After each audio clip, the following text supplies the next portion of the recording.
nous allons voyager dans le monde des galaxies. Donc, pour vous donner déjà des ordres de grandeur, une galaxie, c'est 100 000 années-lumière. Et puis nous allons, pour voyager vers d'autres galaxies, nous allons devoir voyager des millions d'années-lumière, des milliards d'années-lumière, et même arriver jusqu'au Big Bang, le début de l'inflation. Donc déjà, reposons-nous sur cette image que vous avez là. Vous êtes certainement admirés chacun pendant une nuit étoilée de l'été, la grande traînée blanche que vous voyez là. Ce n'est pas aujourd'hui, évidemment, il pleut à Paris, mais ici, vous avez la Tour du Diable au Wyoming, qui est un spectacle naturel très étrange. Et vous avez cette traînée blanche qui c'est les étoiles de notre propre Voie lactée, une galaxie très, très banale. On sait que la Terre est en orbite autour du Soleil, qui est une étoile très banale. Et bien notre Voie lactée, le Soleil tourne dans la Voie lactée et c'est une galaxie très très banale aussi. Donc, ce que vous voyez dans cette image, c'est pas seulement la traînée blanche qui sont des étoiles, mais vous voyez que c'est très sale, il y a plein de poussière. Ça n'a pas été nettoyé, vous avez des traînées noires, désolé. Il faudrait balayer un petit peu, mais alors c'est très gênant parce que cette poussière, dans le visible, nous empêche de voir l'étoile. Il faut aller dans d'autres longueurs d'onde, dans l'infrarouge proche, où vous pouvez voir très très loin. Donc nous sommes dans un disque en rotation, comme un micro-sillon, donc très fin.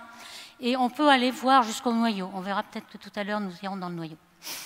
Donc ici, on s'intéresse ce soir comment naissent les galaxies, comment se forment les galaxies. Pour ça, on a des simulations numériques. Alors d'abord, si on pouvait regarder un petit peu en dehors de notre galaxie, je vous ai dit qu'on était dans le plan par la tranche, on s'apercevrait que notre galaxie est comme les autres, une galaxie spirale avec une barre d'étoiles au centre, et qu'elle formerait des étoiles dans les bras spiraux. Donc comment naissent toutes ces galaxies? Donc ici, nous avons une simulation numérique faite par mon collègue de Genève, et on voit toutes les galaxies qui sont dans l'horizon. L'horizon, ça veut dire que nous ne pourrons pas voir au-delà d'une certaine distance. Pourquoi? Parce que la lumière, nous voyageons avec la lumière aussi. La lumière est à une vitesse finie de 300 000 km par seconde. Et donc, depuis le Big Bang, qui a eu lieu il y a 13,8 milliards d'années, la lumière n'a pas eu le temps de parcourir énormément de choses. Donc elle va nous apporter, c'est le messager, d'apporter des signaux des galaxies qui sont près du Big Bang, mais on ne pourra pas voir au-delà. Donc dans cette simulation, vous avez l'horizon tel qu'il était au début. Évidemment, près du Big Bang, l'univers est très homogène. Et toute la question, c'est de savoir comment, d'un milieu très très homogène, qui est en expansion, donc il va se diluer, donc c'est très difficile de concentrer la masse en former des structures. Et pourtant, vous voyez qu'il y a deux mouvements ici. Il y a une expansion et puis il y a aussi une condensation à petite échelle. Alors pourquoi ça se condense comme ça à petite échelle? Eh bien, c'est surtout parce qu'il y a la matière noire. On a compris dans les années 80-90 que s'il n'y avait pas cette matière noire dont on ne sait toujours pas de quoi elle est faite, qui est faite de particules exotiques, qu'on n'a toujours pas trouvé dans l'accélérateur. S'il n'y avait pas cette matière noire, on ne serait pas là. Il n'y aurait pas de galaxie parce que la matière ordinaire ne forme que 15% de l'ensemble de la matière. Donc, dans cette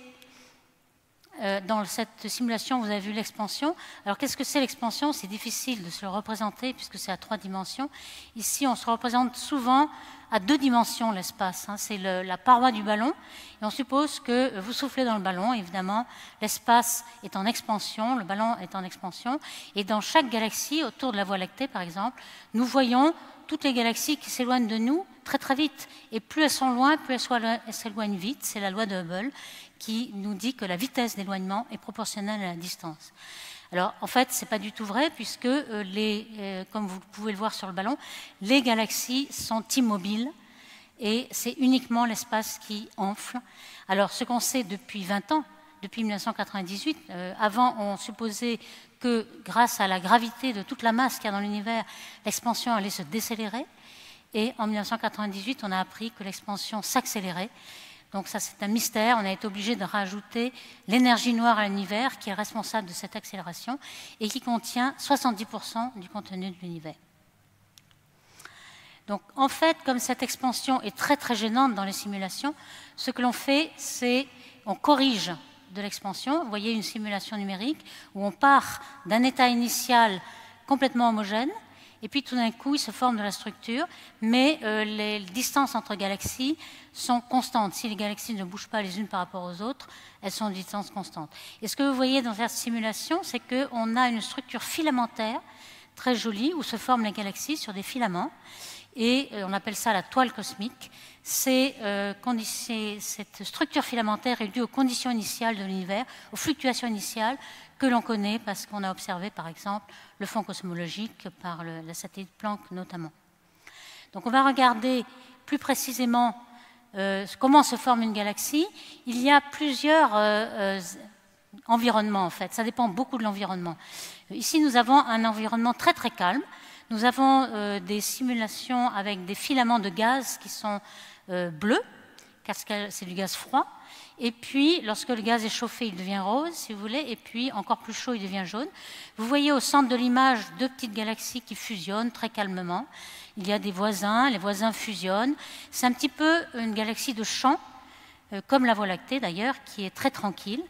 Un petit peu comme pour les humains, nous avons des grandes mégalopoles trépidantes. Et là, vous allez voir l'environnement d'un amas de galaxies qui est vraiment une mégalopole trépidante, où il y a des fusions de galaxies, mais alors un grand nombre. Vous avez non pas une fusion de galaxies, mais 10 fois plus. Et à chaque fois que les galaxies fusionnent, elles deviennent de plus en plus grosses, elles forment des galaxies plus grosses. Donc dans les amas de galaxies, vous avez des galaxies énormes, de masse 10 fois plus grande. En jaune, vous avez du gaz très très chaud, qui va rayonner en rayons X, c'est 10 millions de degrés. Vous voyez même des fusions d'amas. Ici, vous avez deux amas qui se rencontrent et vous avez un événement cataclysmique, énormément de gaz chaud qui se présente. Alors ça, c'est vraiment autour des grandes mégalopoles. Que se passe-t-il pour la Voie lactée? En fait, c'est plutôt une condition vraiment beaucoup plus calme. Nous sommes maintenant à la campagne à nouveau. On a fait une simulation, là, en fait, Fabio Governato a fait une simulation qui ressemble à la formation de notre propre Voie lactée.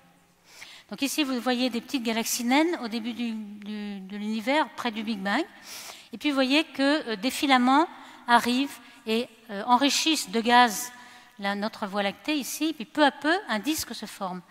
Et on pense que dans les 4 premiers milliards d'années, il y a énormément de fusions majeures, comme vous voyez ici en ce moment, c'est-à-dire deux galaxies de masse comparable qui fusionnent pour donner une plus grosse galaxie. Donc ici, ce que vous voyez, c'est que le gaz devient plus chaud au centre, il devient un peu rose, il forme des étoiles. Et ce que vous voyez, c'est la rotation. Il va être mis en rotation très rapidement, comme un disque. On voit le disque presque de face.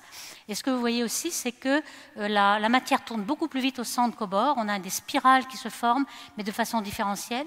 Et puis progressivement, il va se former une barre au centre de la Voie lactée, comme vous le voyez ici. Alors, je dois dire que tout ça est en accéléré. On a représenté les 13,8 milliards d'années en 2 minutes. Donc évidemment, la barre ici que vous voyez se former très bien, elle tourne comme un corps solide. Donc ça arrête le mouvement différentiel des bras spiraux. La barre ici fait un tour en 200 millions d'années. Donc vous voyez un peu l'accéléré. Alors quel est l'avantage de cette barre? On a compris comment tourner par exemple le Soleil dans la Voie lactée. Il tourne sur un bras spiral et puis il rentre dans le bras, il en sort. Et la barre ici a un très gros avantage. Elle fait couler le gaz vers le centre.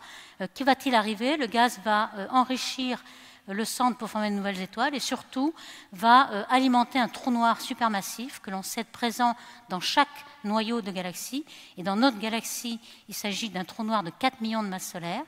Et je vais laisser à mes compagnons Alain Rigazzolo vous parler des trous noirs. Et c'est le trou noir dans la Voie lactée que l'on connaît le plus. Merci.